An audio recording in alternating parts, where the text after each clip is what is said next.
Have you played that game where someone says a word and you have to come up with the first thing that comes to your mind? The one that Anjali, Shah Rukh Khan's daughter, plays with him in Kuch Kuch Hota Hai. Or the one that Hrithik Roshan plays with Abhay Deol in Zindagi Na Milegi Dobara. Essentially, it's an intuitive game to identify the association your mind makes with that word. And the first thing that comes to your mind is in most cases subconsciously the truth. Because as per the rules of the game, you don't have enough time to manufacture a response. What's the first thing that comes to your mind when I say the word loneliness? Please comment below.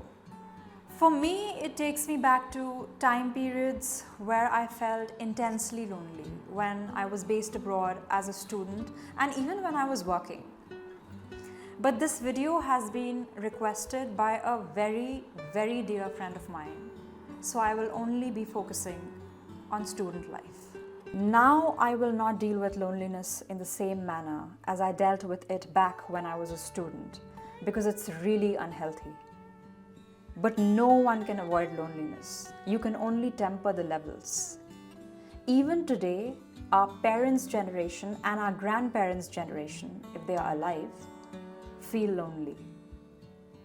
And cultures across the world are so different, so people moving overseas from any one country to another will be surprised by the levels of loneliness they can experience. I will share my own examples from student life with transparency because I really do care about the person who requested me to create this video, but also a lot of younger people who are struggling with loneliness. So hopefully I can be of some help in how they deal with it. But before I do that, let's talk about what does loneliness mean. I'll throw some keywords and phrases, and there can be many more, but you'll get the drift. When I say the word loneliness in my mind, I think of a lack of meaningful connection with people, a feeling of isolation, a feeling of emptiness, and you will physically feel it. Not being understood, a lack of intimacy or companionship, emotional distress, being in a pattern of negative thinking. It's difficult to say whether these keywords or phrases define loneliness or are they a byproduct of loneliness. But if I were a judge, I would say that it's a combination of an individual experiencing almost all of these at different levels, and they can overwhelm you. And when that happens, you will feel it in your chest or in your gut or any other part of your body which is most sensitive for you. If it becomes chronic, you can lose control of your mind and get into hopelessness. If the intensity keeps varying, you have options. In an unfavorable situation, it can lead to depression, anxiety, which could become psychosomatic and lead to physical ailments. But you can overpower it no matter what level you're at. It's not stronger than you. So that's the good news. A day in the life of a student has a lot going on. So let's pick 3 situations where loneliness can creep in and how you can deal with it. And I'll inject my own examples and nudges that can help. The first situation is where you have dissatisfying social connections. You are used to certain relationship dynamics, but when you move abroad, the culture has changed. So you walk on eggshells. You don't really know what's socially acceptable. Have you gone too far if you said something? What do I say to feel included? It's all too confusing and you'll feel anxious. This is because there is a gap between the social relationships you currently have in the new country and the ones you desire. You are expecting the familiarity of simpler times. And then there is this mental chatter, which is your internal emotional world which has been shaken up. I faced this when I was in Nottingham, especially in my first 2 years. I was interacting with too many cultures, all so different. I didn't have anyone I could confide in, and I questioned everything about myself. I felt inferior because I couldn't figure out the million things in a foreign country in terms of logistics and practicalities of everyday life. And there was a stark difference in how I operated at home back in India as compared to this new university life. Most activities in your day change. You won't have the clarity to understand your feelings because you haven't had the space and time to do that. It's crazy. Of course, I will feel lonely. Unfortunately, I suppressed my feelings, put on a strong front, cried sometimes, spoke with no one about it, and occupied myself with courseworks. I spent all my time either at the university or in the accommodation. I didn't know how to have fun, or even consider doing fun things outside of uni. I just shut down. You can come up with a need-based structure to maximize conversations with people with whom you can speak about what you're going through. You will not get everything from one person. A combination of family, friends, course mates will be better.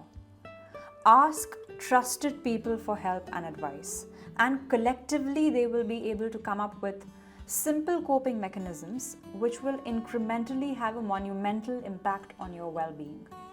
Sometimes common sense evades us because you're in the situation and too close to the details and emotions. Another person who values you can come up with much better solutions, also because they're outside the situation. The second situation is going through heartbreak. This is not fun even when you're not abroad, but it can make you go crazy when you are abroad, especially if you're on the same course as the other person, because you can't avoid not seeing them. And also, you may not be able to find the strength within you to go no contact. It's okay. You're not going to quit your course, so you will have to go through the torture of seeing the other person on most days. And you may have picked a very difficult course, which is also very expensive. So you can't fail it, because good luck explaining that to your family. And if you've taken a loan, it may be a pretty uphill task to pay it off if you are unable to secure a sufficiently good enough job that helps you to do that. At that young age, your hormones are all over the place, and your mind can easily talk you out of sensible decisions. It can even do that a decade later, but I really empathize with someone in their early 20s. It's very hard to manage it all. I cried pretty regularly. Sugar helped. Then there is music. And I used to study as a defense mechanism and say things which I didn't really mean. So I was hiding my vulnerability and consciously choosing isolation. Assuming you've already established the conversation structures we spoke about, and also assuming that at least one of those people is a friend with whom you can have unfiltered conversations and be yourself, what I would suggest you do in this situation is to not try to do what other people think is right, or look for a wise way to handle heartbreak, or put any control measures on yourself because you want to project yourself in a certain way. Do what you feel gives you comfort and is easy. The no contact rule in that moment may not work out, so make mistakes in dealing with heartbreak and admit to how you feel, at least to yourself. When the emotions settle down, you will be able to understand what's good for you and logically look at other things, whether it's no contact with your ex, or spending time with others, or doing something you like. University campuses are really beautiful. You can also walk around listening to music with headphones and dance a little. It's like a silent disco. Students are very open-minded, they won't judge you, and it'll help you be more at ease with yourself. The third situation would be poorly structuring your day. People around you are either from that country, wherever you've gone, or have come from another country. So you cannot base your structure of the day around what they do because they're used to a very different lifestyle. You can do the exact same thing as somebody else and have a very different experience because you haven't spent time understanding what works for you. For example, I am not somebody who wakes up at 5 a.m. and does inner work or study, since we are talking about university right now. So I wouldn't wake up in the morning to do that. I have been a night owl when I was in university, and that worked for me. And even if the majority of students have a particular day structure, it doesn't mean it's right for you. You obviously can't dictate the lecture and classes routine, but you can decide what you want to do with other parts of your day. If you copy people, over time it will lead to fatigue. And even the simple daily tasks will drain you because you're going against what your body is trying to tell you. And if you get the structure of your day wrong, you will accumulate an energy of frustration, which will impact several relationships. I made several wrong food choices and accumulated a lot of things for the weekend. So I did a lot of chores in the weekends, which I could have easily spread throughout the week. So what was happening was that I was getting really overwhelmed during the weekends. I had erratic sleep hours and I was preoccupied with coursework. So I built it up more in my head in terms of effort and actually did less. It's because I was disorganized, but there was also this constant, unproductive thinking pattern that sapped my energy. And that's going to rub off on people and impact your relationships.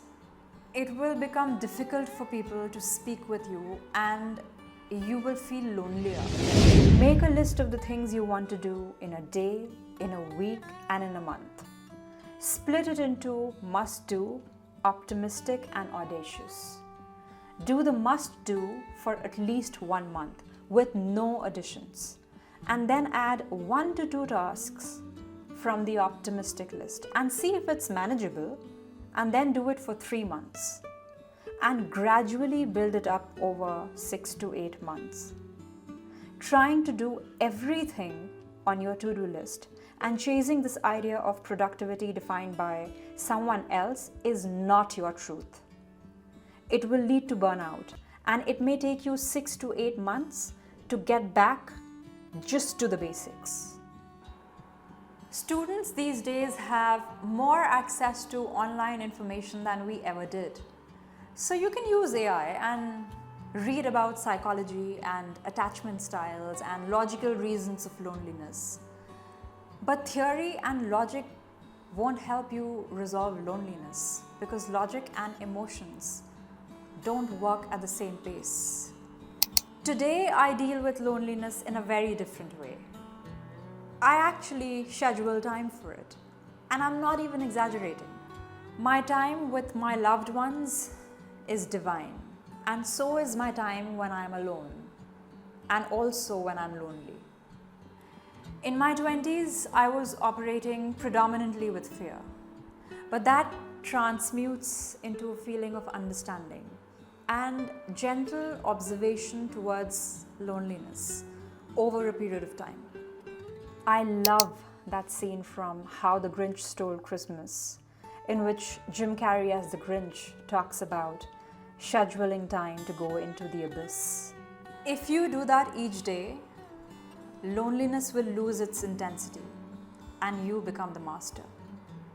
If someone tells you that they never feel lonely, ask them to put themselves in situations where they are not surrounded by the people they currently have in their life. And they don't have access to those people either. And also, the timeline is unknown.